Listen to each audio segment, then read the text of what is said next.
All right, so today we have a very important presentation of a very important topic, and deals with like the sociology part of science. We don't often think about that, and of higher education. As we normally do, however, our speaker will be introduced by one of our students, Emma. And Emma is a biochemistry major. Her hometown is Chicago, in the suburbs of Chicago.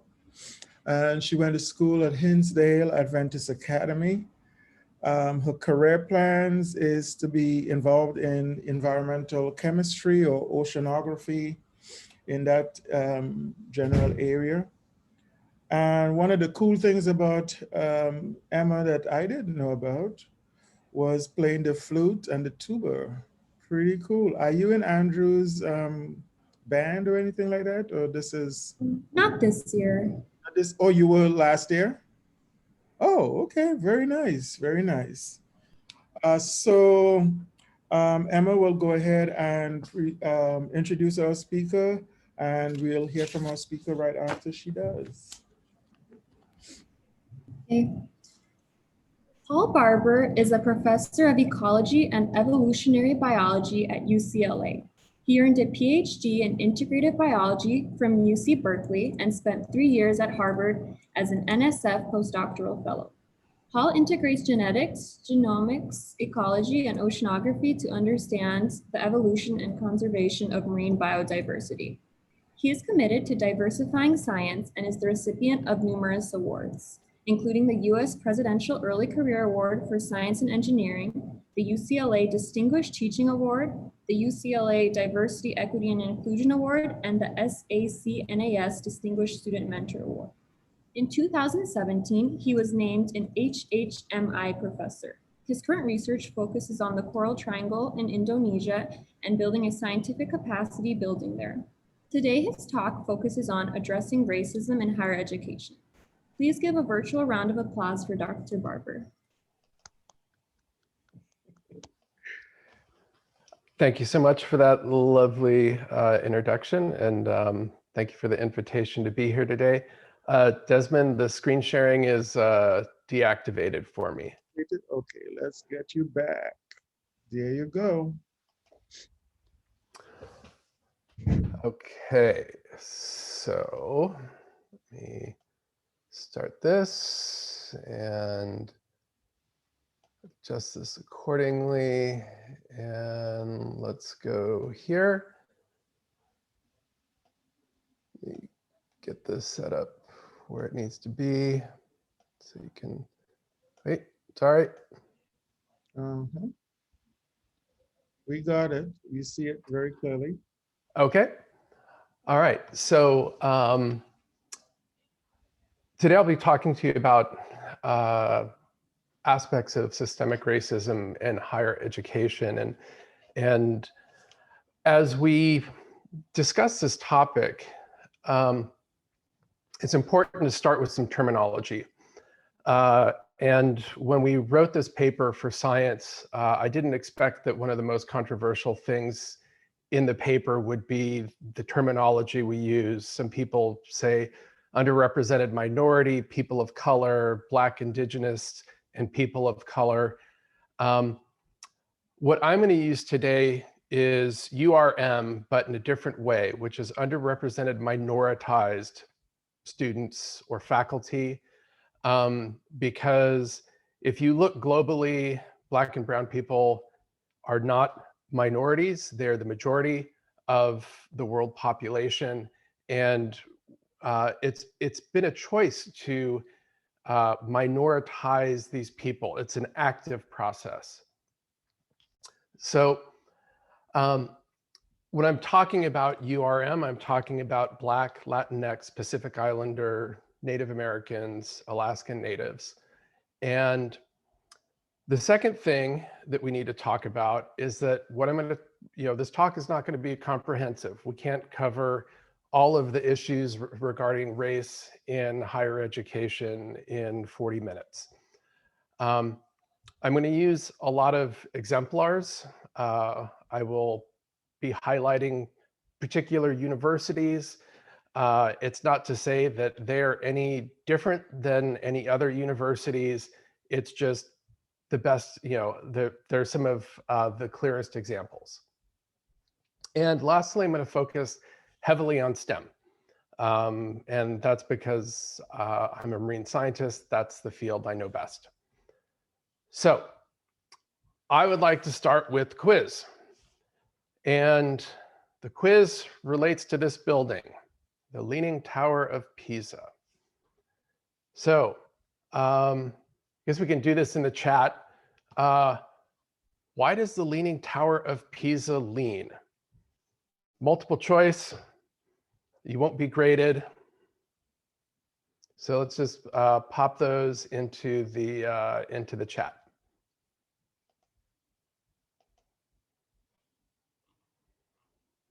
Okay, looks like we have a pretty strong consensus for C. Okay, it was built on a faulty foundation. And why am I starting with this example? And the reason I'm starting with it is because to me, it represents a lot of the issues that we're facing regarding race and inclusion and participation in STEM. And I'd like to start by reviewing some numbers. So underrepresented minoritized peoples represent 33% and growing. It was 33% in 2010. We'll see the official numbers if we can ever get our government to release the 2020 census report. But if you compare this percentage of diversity of our population to participation in the STEM workforce, you see a very different picture. Only 11% of the US STEM workforce comes from these underrepresented minoritized populations. Now, the good news is that things are getting better. So if we go back to 1991 and look to the present, we see positive growth at the bachelor's, master's, and doctorate level. This is good. However, it's still falling way short of what we would expect based on the demographics of our population. And if we extrapolate the current rate of change to full participation, what we would see is that to get based on this slope here, it will take us 40 years at our current growth rate to have full participation at the undergraduate level. Now, this, of course, assumes that the demographics isn't changing and the demographics of our country is continually getting more diverse, but participation in STEM education is not. At the PhD level, we're looking at 100 years to achieve full participation, given the current rate of change. So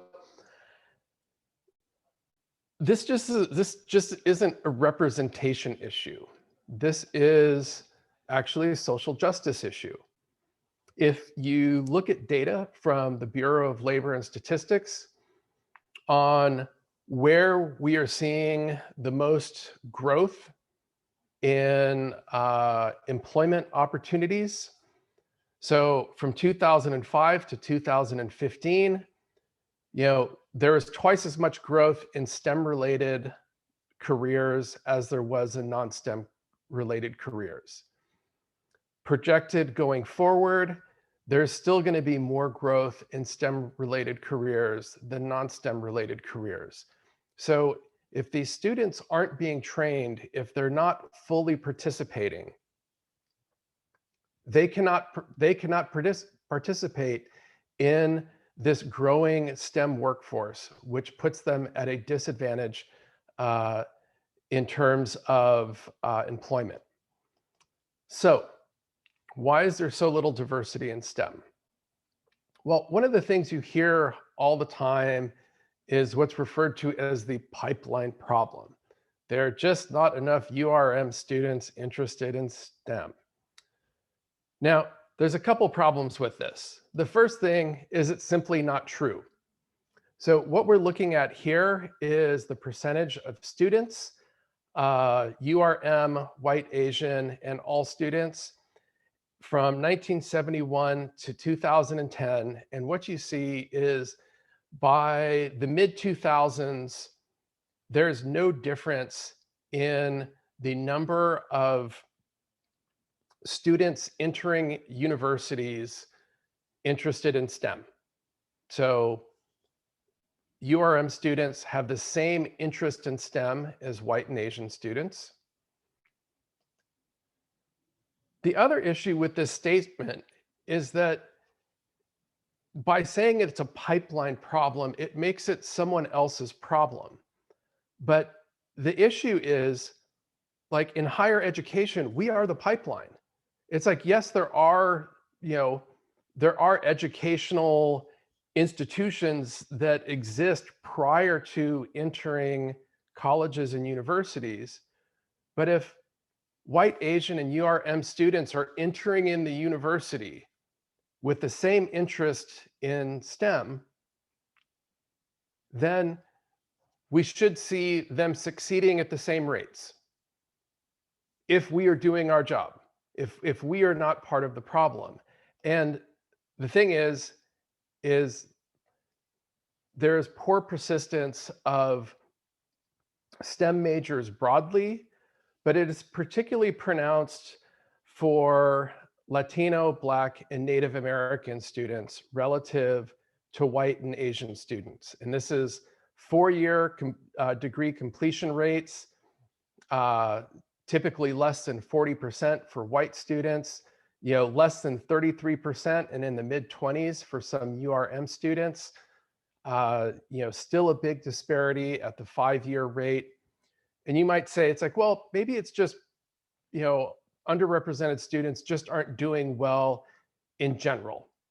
And yes, there is a disparity in terms of time to degree in non-STEM degrees, non-STEM majors, but the success rate is so much higher in non-STEM majors than it is in STEM majors. So it's not that these students don't have the ability to succeed and graduate. They are just choosing to leave STEM. Now, why are they choosing to leave STEM? So one of the things that has an impact is stereotype threat. So stereotype threat is a phenomenon where people underperform in certain tasks because they view their performance as being not necessarily reflective of them just as individuals, but people will view this as a reflection of some other identity. And in particular, it has to do with race. And so, or gender. So women taking math tests, if you don't have them write their gender on the math test before they take the math test, they will do better than if you have them put down their gender on the same math test. So just by acknowledging that they are female prior to taking the math test, their performance will drop. The same thing is true of students from underrepresented backgrounds, and this is stereotype threat. The other issue that we see is an unwelcoming culture. So this is data from the University of California Classroom Climate Survey. And this is the number of percentage of students saying that they're comfortable or very comfortable with the culture in the classroom. And what you see is that there are big differences between underrepresented students and non-underrepresented students.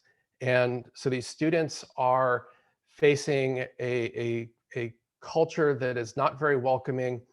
And this is happening not just from students, it's also happening from faculty. And so you have underrepresented students I didn't mention imposter syndrome before, but I think probably most of you know what that is. Lots of first generation students, stereotype threats, microaggressions. These are the kinds of experiences that underrepresented students have in the classroom. Then you add on to this faculty attitudes.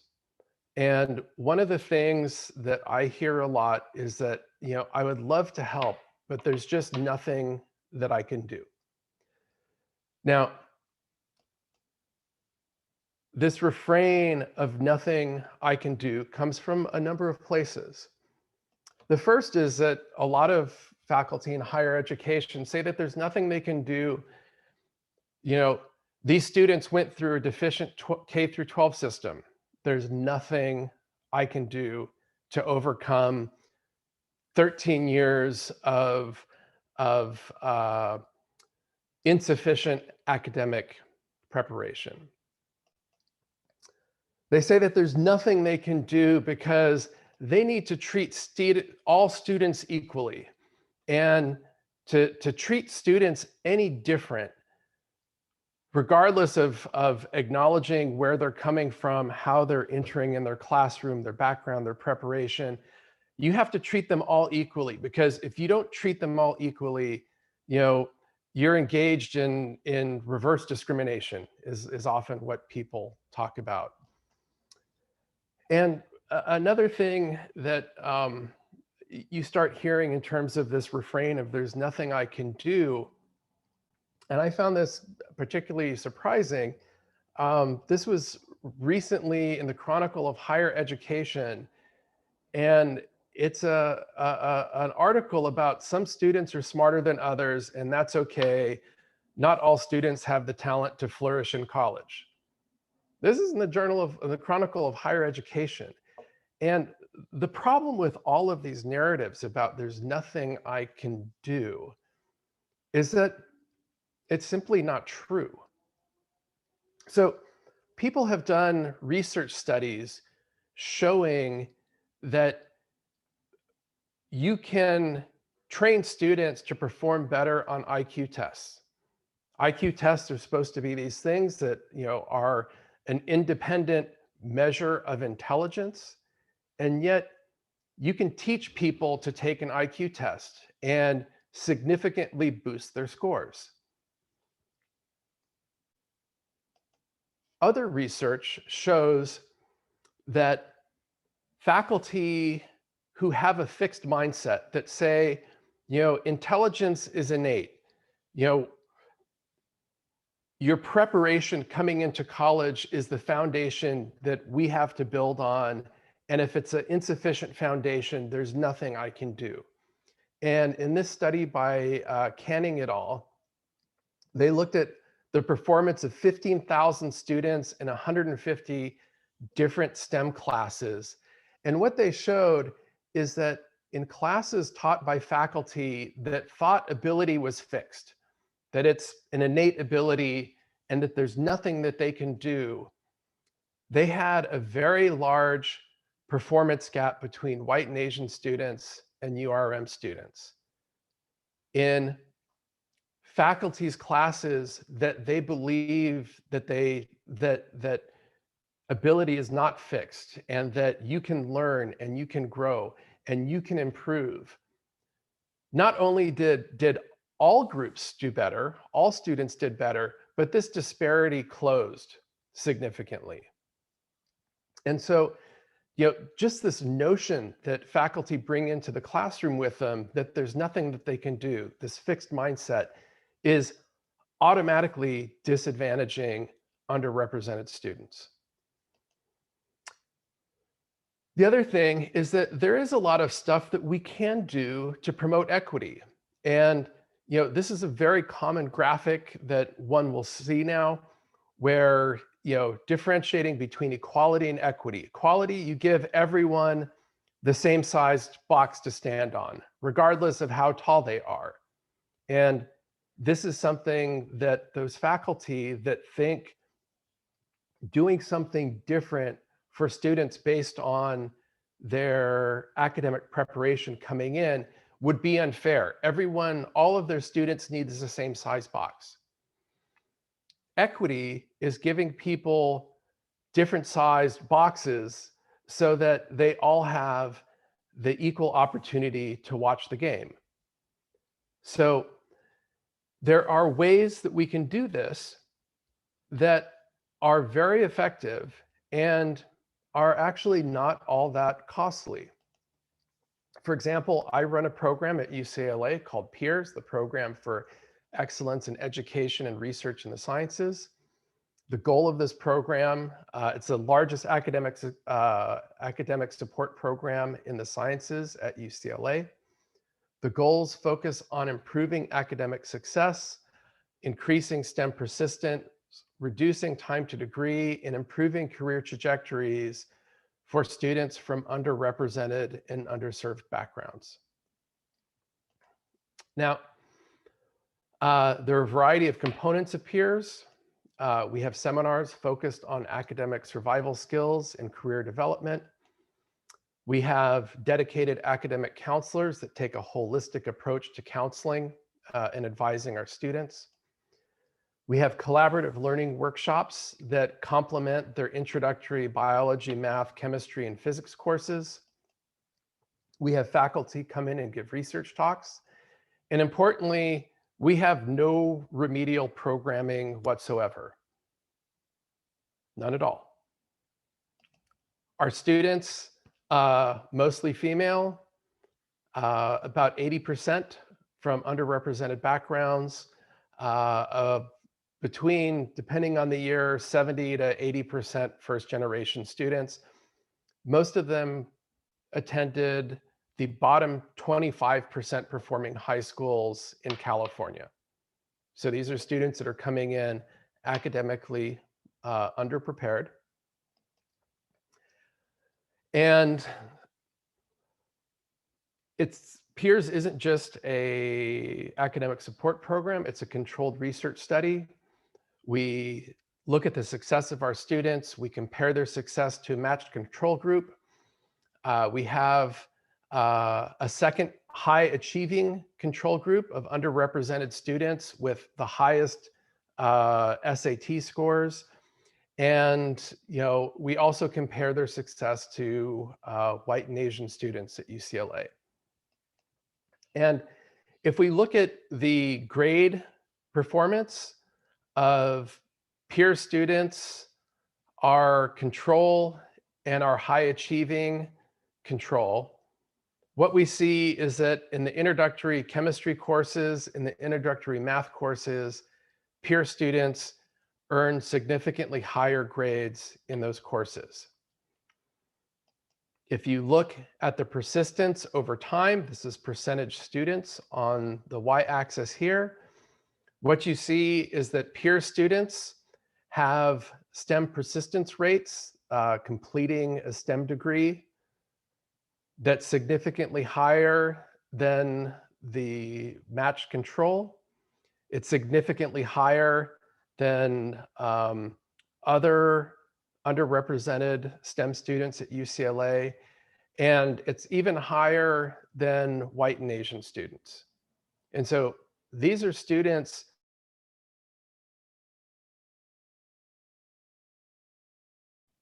look at them and say, it's unlikely you're going to succeed. But we completely eliminate the achievement gap between underrepresented students and other students, but without any sort of remedial programming whatsoever. Importantly, this success translates to better long-term outcomes. So peer students are 7 times more likely to go on and get a PhD. They're more than twice as likely to go on to medical school, twice as likely to go get a pharmacy degree. They're half as likely to go and get just leave with a, go get a master's. So these students have higher ambitions and they're going out and succeeding at higher levels than the controls. Now, one of the things that people will say typically or be thinking is that it's like, okay, aren't you just cherry picking the best students? And if you cherry pick the best students, you're going to expect the best outcomes. The thing is when we started this study, we had limited funding.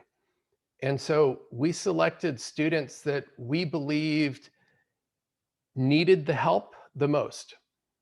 And so any really high achieving student was actually eliminated from consideration because we felt that they didn't need the help as much. And we wanted to focus on the students that we felt needed, that would benefit the most from the help.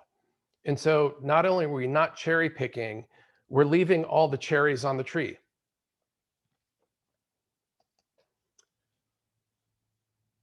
Another common refrain that I hear from faculty is that this issue of representation, it's just a matter of time.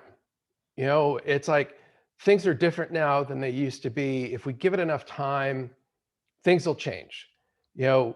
We've got a lot of undergraduates in the pipeline, and eventually they're going to go to graduate school and go on and get PhDs and become faculty.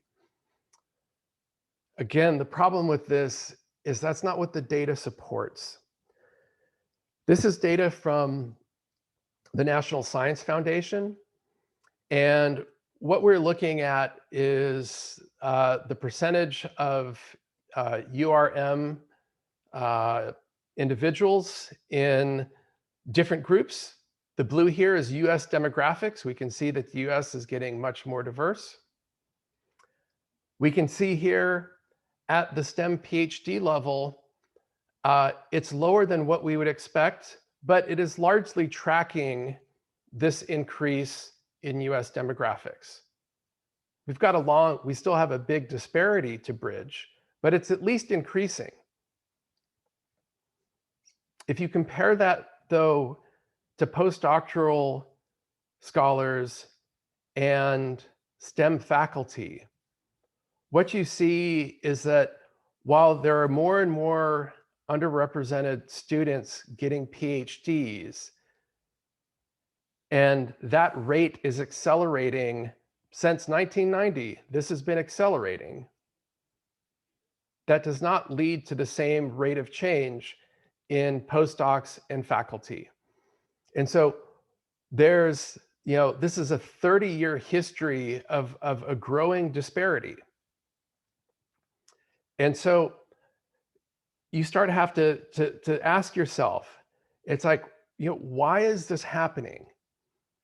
And, we started this talk with the question about why this tower is leaning. And you all rightly said it was built on a faulty foundation. And what I'd like to argue is that the foundations of US higher education were similarly built on a faulty foundation.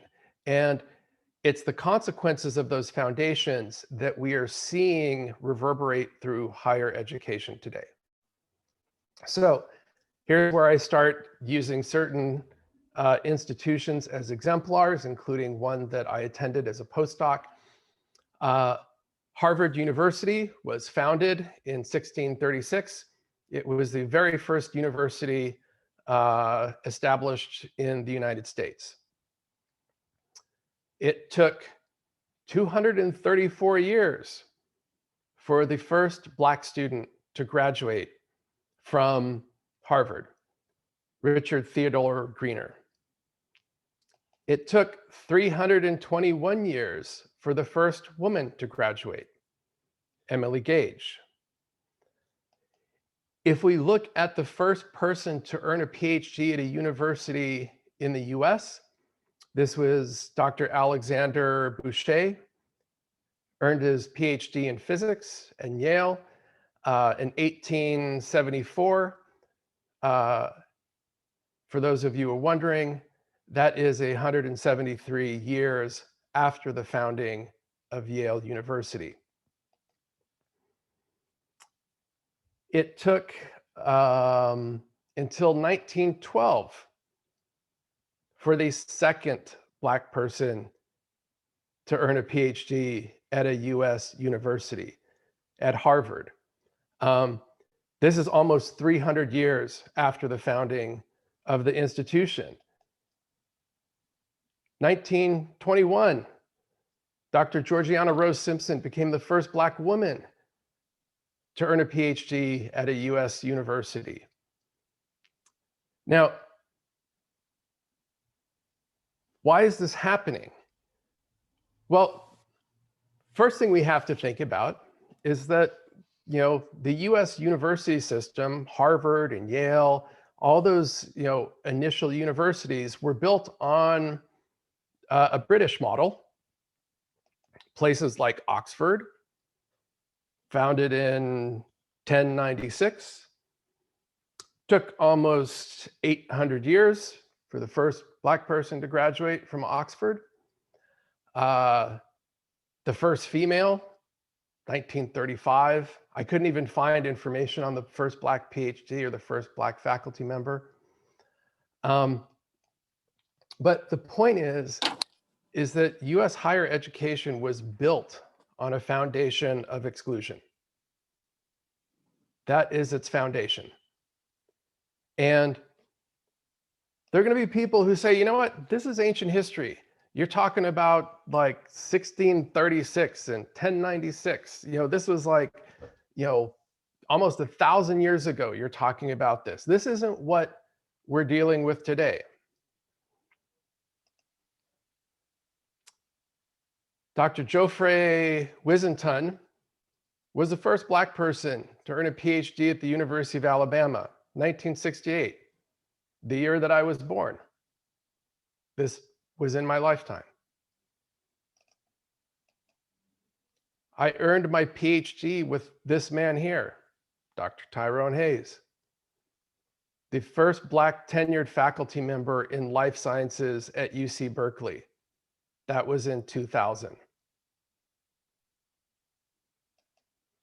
In my home department at UCLA, Ecology and Evolutionary Biology, Dr. Shane Campbell-Staton became the first Black professor in ecology and evolutionary biology at UCLA. Berkeley was founded in 1868, took to 2000.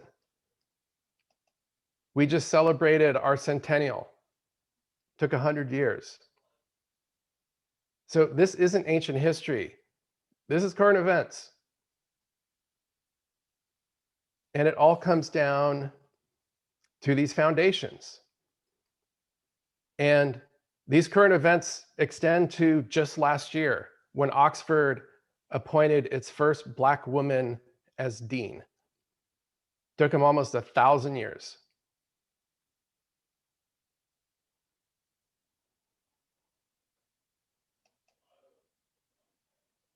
Why is this happening? Well, we talked about these issues in terms of URM students facing unwelcoming cultures. And that is an issue. The cultures of these institutions is absolutely an issue. We'll talk about that in a second. But there's other things that are a little more invisible and perhaps a little more insidious.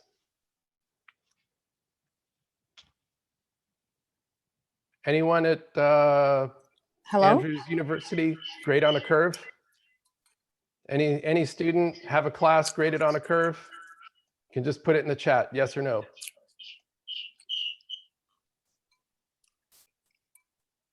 Anyone? You guys are graded on a curve? There we go. That is awesome. Congratulations. And the reason I asked that question is that two faculty at UCLA, Sylvia Hurtado and Victoria Sork, did a study in 2015 where they looked at norm-based grading, which is grading on a curve, and they looked at the performance of white and Asian students in gray and URM students in red. And what you see is a very different distribution where URM students get lower grades.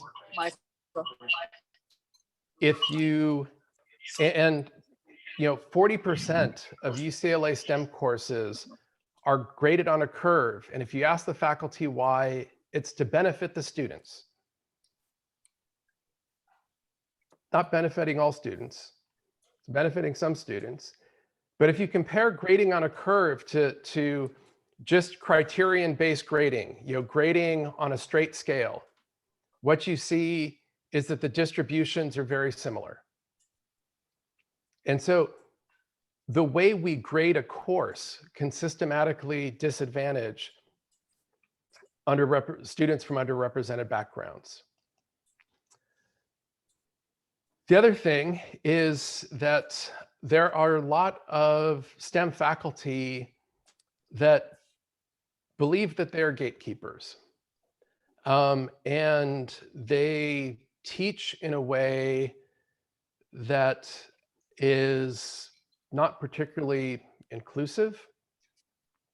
And a very common style of teaching in universities around this country is what's referred to as didactic lecturing. You know, it's the sage on the stage. A professor is sitting there lecturing at you. And what they've found through doing research on educational pedagogy and higher education is that STEM education courses that focus on the professor lecturing as opposed to using active learning pedagogies, the more lecturing there is, the worse students from underrepresented backgrounds do. And, you know, I've been pointing fingers, so I'm going to point a finger at myself. This is data from my class. This was a grading dashboard tool that was developed as part of this study. EEB 109 is introductory marine science. The blue is white and Asian students. The orange are underrepresented students. So I've devoted my entire career to advancing the success of underrepresented students in STEM. And I was teaching a course that had a major disparity in the performance of URM and non-URM students. So I restructured my class to make it more active grading, and statistically, there's no longer a difference in performance. Although, you know, if you look at these distributions, you know, underrepresented students are still not doing quite as well, but, you know, it's not significantly different, but, you know, we keep working on it. Another issue, it's not just how you teach or how you grade. You know, there's bias, and, you know, you've probably all heard about implicit bias and things like, you know, we tend to view white individuals in a more positive light than Black and Latino individuals. We tend to have more favorable views of men than women. This is true of younger people and older people. But there are also biases that are systemically built into our systems of grant review. So what you study can influence whether you get an NIH award.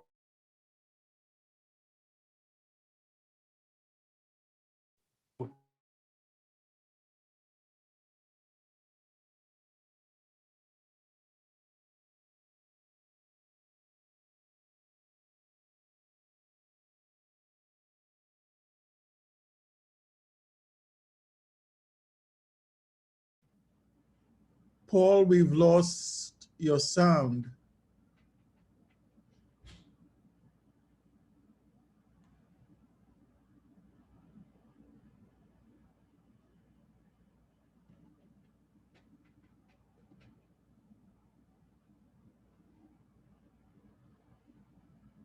Huh. Am I back? Yes, thanks. Okay. You know, It's electronic. We know. yep. Yep. Okay. There you So, go. if you study the behaviors that can help reduce asthma, that's not viewed as important as understanding the molecular mechanisms that contribute to the formation of asthma. That's viewed as a more significant, more important topic. And so there's multiple studies that show, how they grade the significance, the innovation, the approach, the institution, the investigators doing the research, how this influences disparities in funding between majority and minority faculty. And it's built into the system. It's built into institutions like the National Academy of Sciences. So they have a very narrow definition of what it is to be an excellent scientist. It's based on research achievement. It's not based on, how well you teach undergraduates. It's not based on how you're diversifying the next generation of science, making it more inclusive, making science be a bigger tent. And I'd love to tell you about how many, Black, African-American, Hispanic, Pacific Islanders, Native Americans are in the National Academy, but I can't because they don't make that data public. I don't know. I don't know why. They do write reports, though, about how important it is to improve undergraduate education. They write reports about the importance of expanding the participation of minority students in STEM. They say it's important, just not important enough to be considered, a criteria for being elected into the National Academy. And the people in the National Academy are the ones that nominate and elect the next people into the National Academy. And it is, from my understanding, rare that typically each class is between like 80, 90 individuals.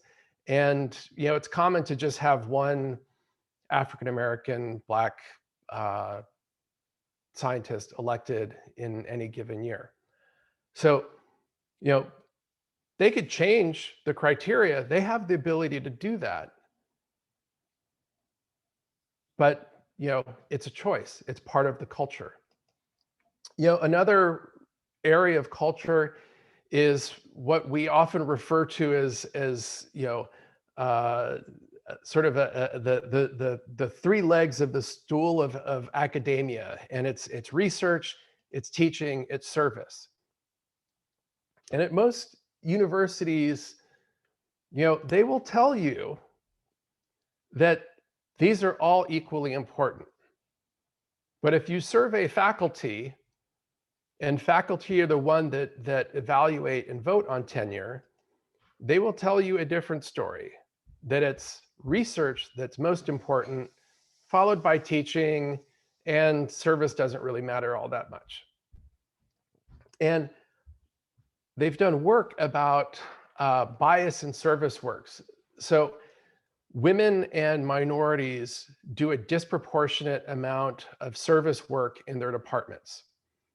And a quote from this abstract is, specifically, we found that faculty of color, queer faculty, and faculty from working class backgrounds together spend a disproportionate amount of their time on the invisible work of academia, leaving them less time for the work, that is research, that matters for tenure and promotion. And people are starting to write about how faculty of color hurt their careers by helping their universities with diversity. So, for example, UCLA, I run a program called the Diversity Projects, Pathways to PhDs in Marine Science. Very effective, been doing this since 2004. I'm a Latino. Tracy Johnson, actually our recently appointed dean in the life sciences, runs the UCLA Pathways program, focused on increasing diversity in students doing molecular and cellular biology. African American. Dr. Katima Paul over here runs the UCLA HBCU Neuroscience Pathways Summer Program, African American. These are very important programs at UCLA focused on increasing diversity.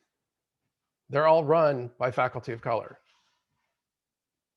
And, you know, when you start thinking about this stool of academia, the research, the teaching, and the service, you know, running those programs is a big service. And if it's not counted as much as the other legs of the stool, you end up with a leaning stool.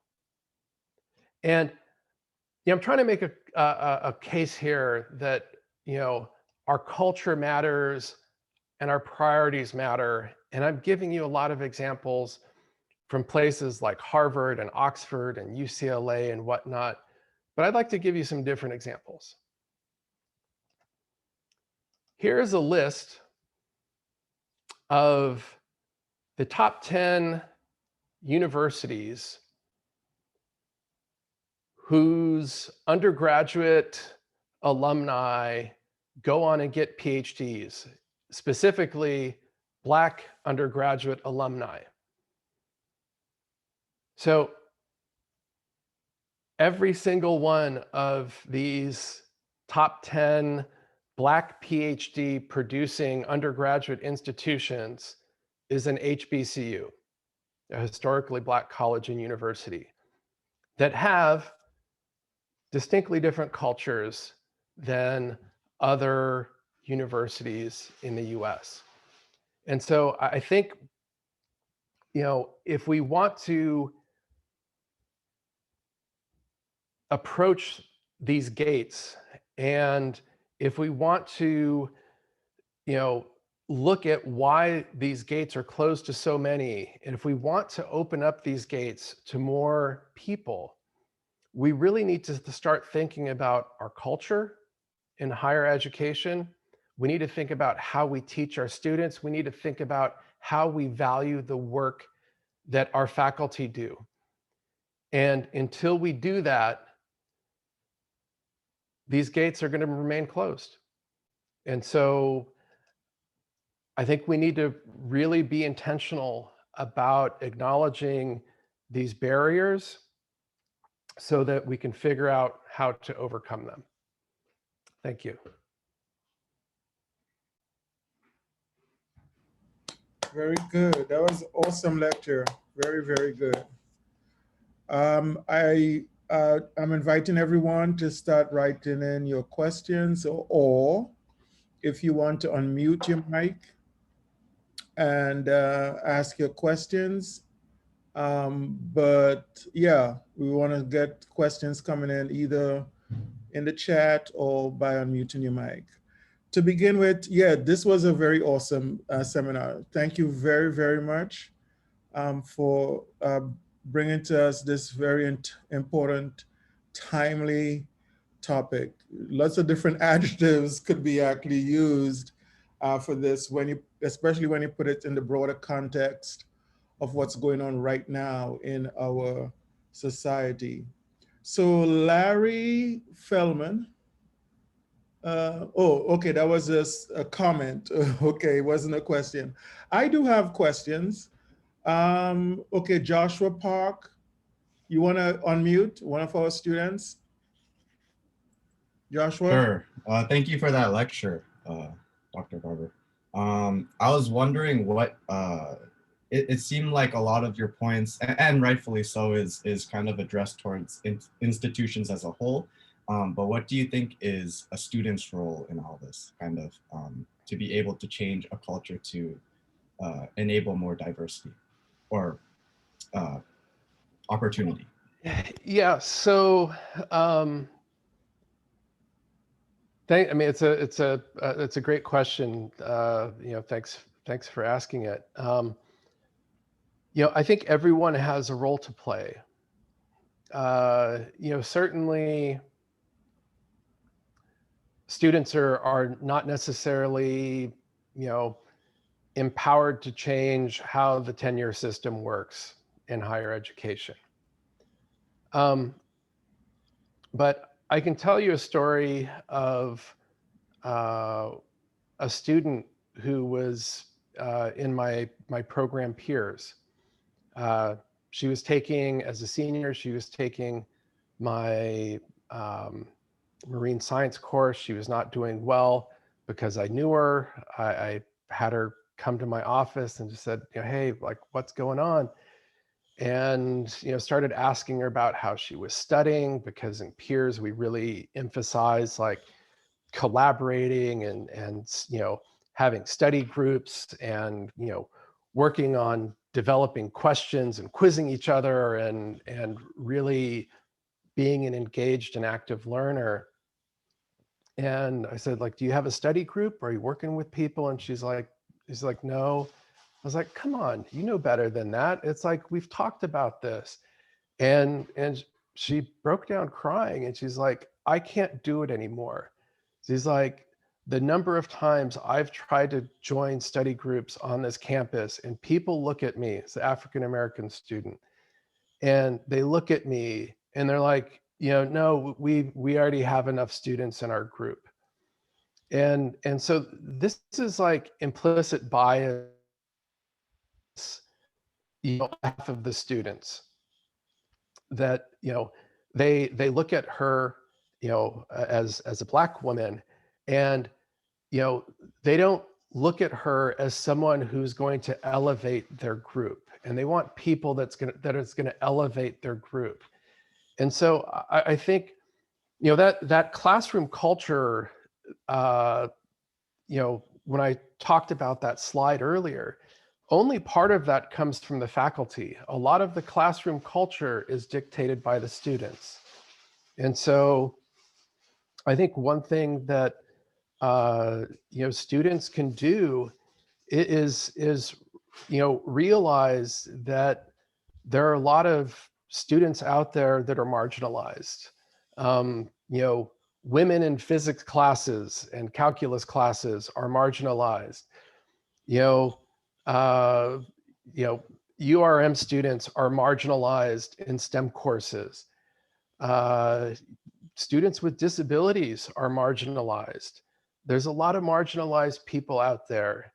Realize that they're marginalized and decide that you're going to open the door, and you're going to make sure that they don't feel marginalized. Make sure that every one of your classmates feels included.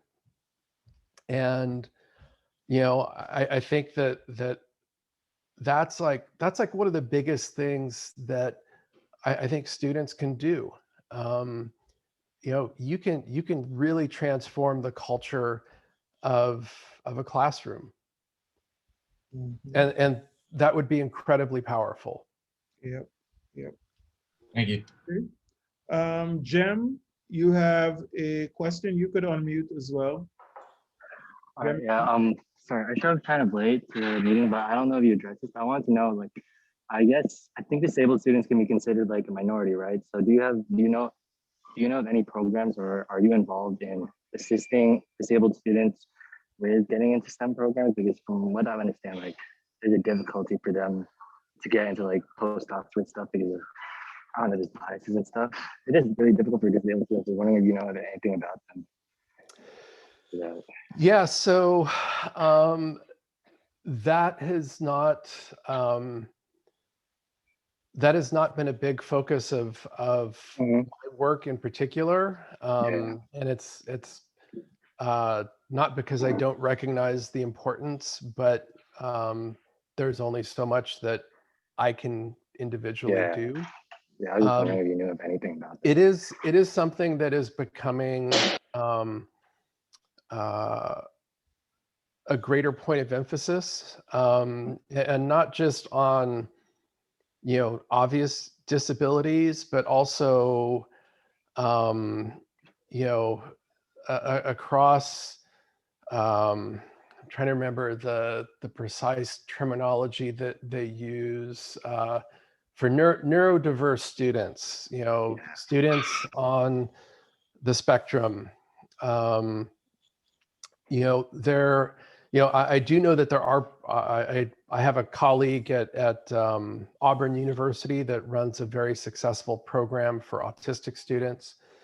I know at Gallaudet, there's a chemistry faculty that was really interested in working with blind students. So they are out there, but it's something that you don't see tracked in these statistics very much, because it really has focused on sort of race and ethnicity for a long time. But it's and it's not just with neurodiversity or physical disabilities or things like that, but sexual orientation, gender diversity, all those sorts of things. We're realizing that they are all marginalized as well. And so a lot of these things like, active learning in the classroom, classroom climate that focuses on inclusion and collaboration. I mean, one of the things that's really destructive about grading on a curve is that it fosters competition, because, if you're in a student of 100 other students, only 20 students are going to get A's. So, how many other students do you want to work with because you could help them perform better than you, and now there's one less A for you to earn? And this is the calculus that goes on in their mind. And so I think really, like, active learning, fostering collaboration, students thinking about how they're interacting with other students, all of those things, works for all marginalized groups. And so I think that it's important to think about a lot of those types of issues that work systemically, because it helps everyone. Thank you. Good. Anaya, you could go ahead and unmute and ask Okay. the question. Good evening. Thank you so much for your presentation. I was wondering, based on the feedback that you have received thus far, if you believe that persons are willing to take the necessary steps that are required for the benefit of the URM students, based on things that you would have outlined, if you have been receiving more positive feedback or if you have been met with more hesitancy. Yeah, so great question. And I think overall, most of the feedback that I've gotten over the years has been incredibly positive. I think I mean, I was actually really surprised with the paper that we wrote. I suspected to have my inbox filled with all sorts of hate mail, and I got a handful of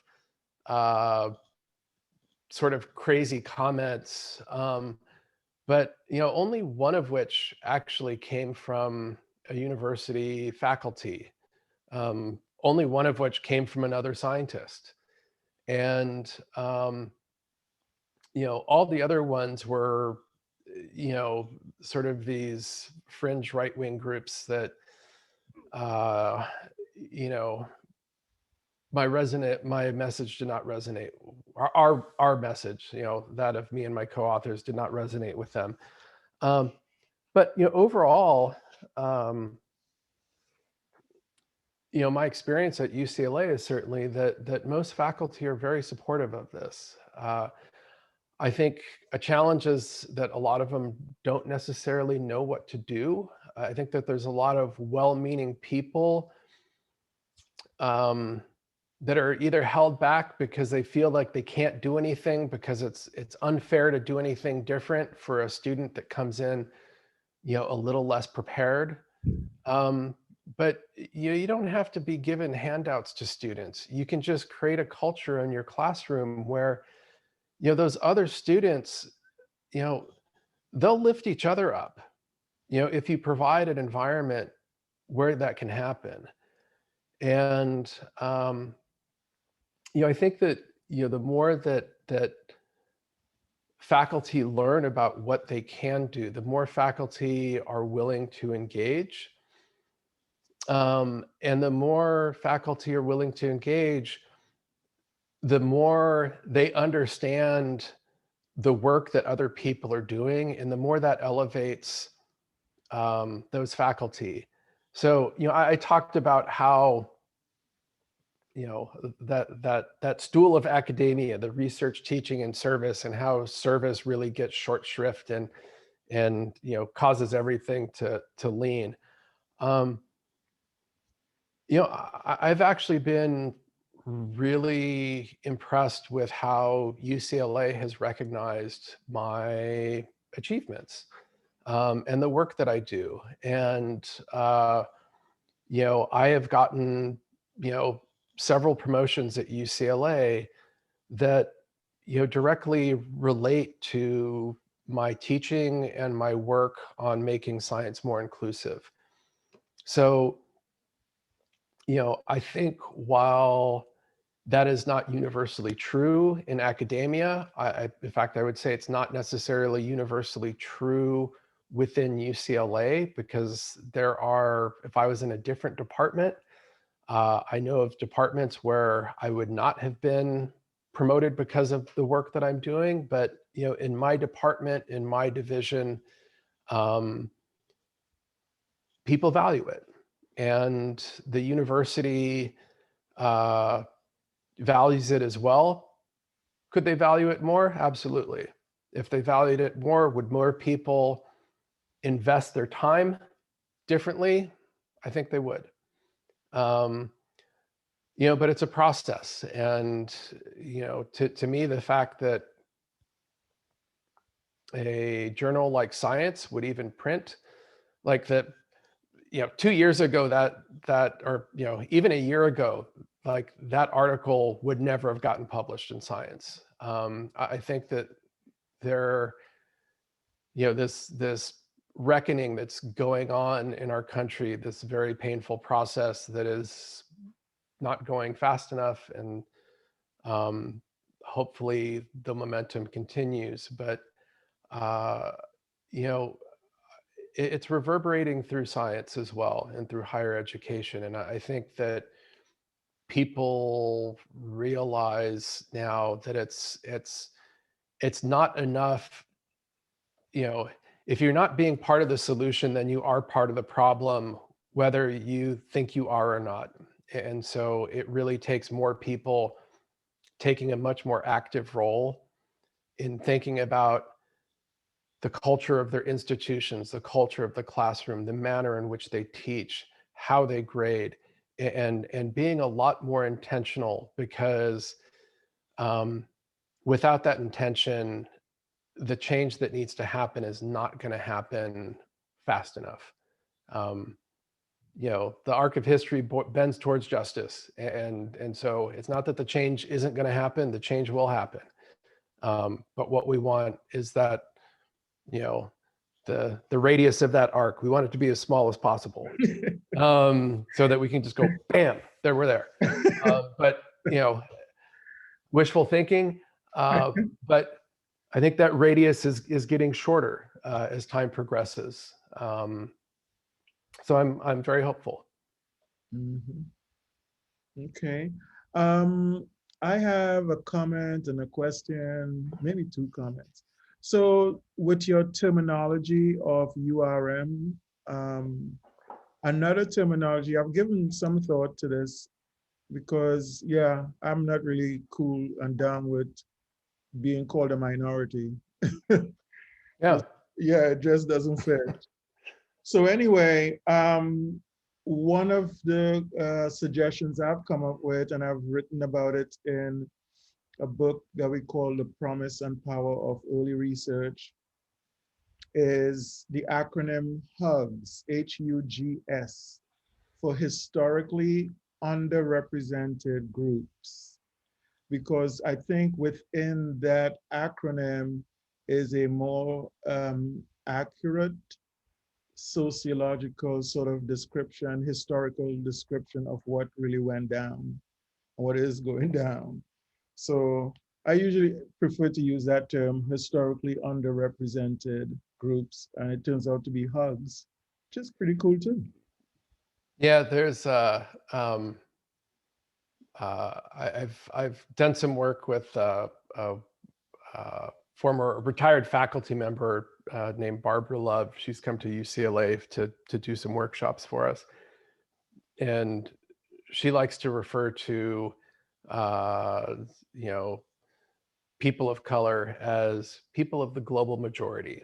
Okay. And it's quite interesting in a room of people who view themselves as the majority, because all the Black and brown people are the minorities, that suddenly you flip that terminology. Yep.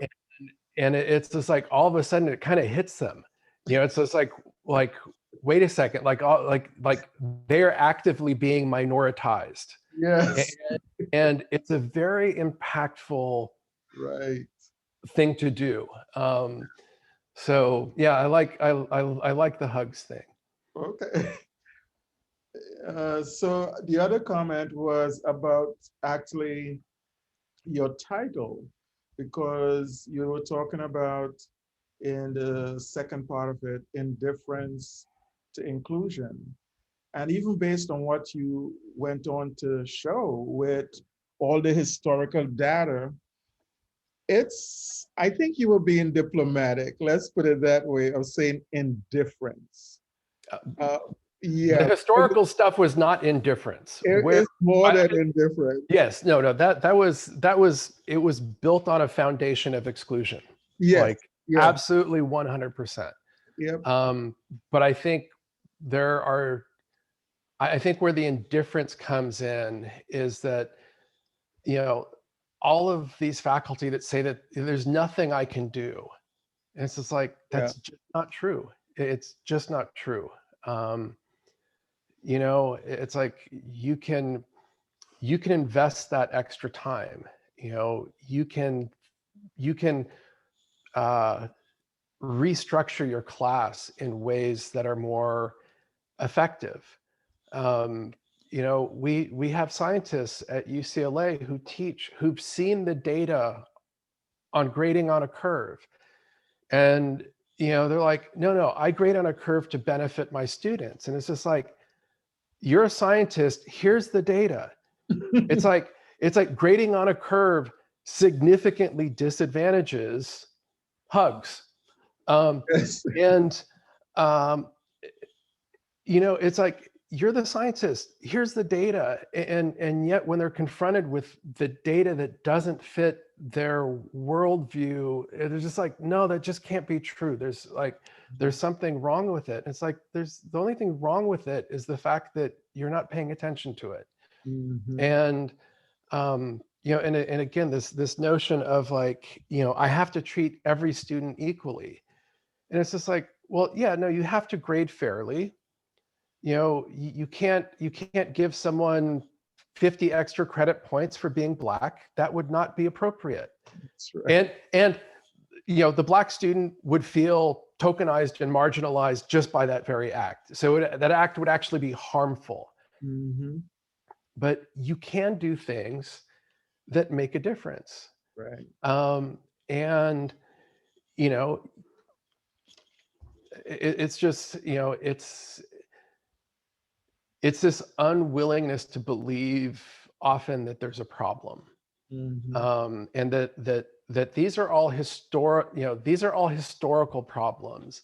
Right. And it's not historical. It's shocking how, just how many firsts there are. Like you know, like, you know, just with, you know, with me, you know, like my PhD advisor, my colleague at UCLA in my department now, and, you know, our Dean of Life Sciences, Tracy, like she's our first Black dean. It's like, I shouldn't know 3 Black academics that are the first in anything. Yes. You know, it's like, this is like 2021, you know, it's like the fact that we're still talking about these as first is just crazy. Yep. Yep. Yeah. So I don't know.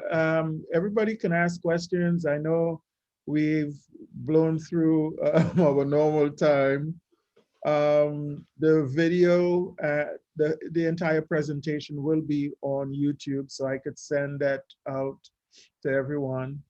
But if there are no more questions or comments, we would like to go ahead and give you a really strong round of applause and thank you so much for doing this enlightening presentation.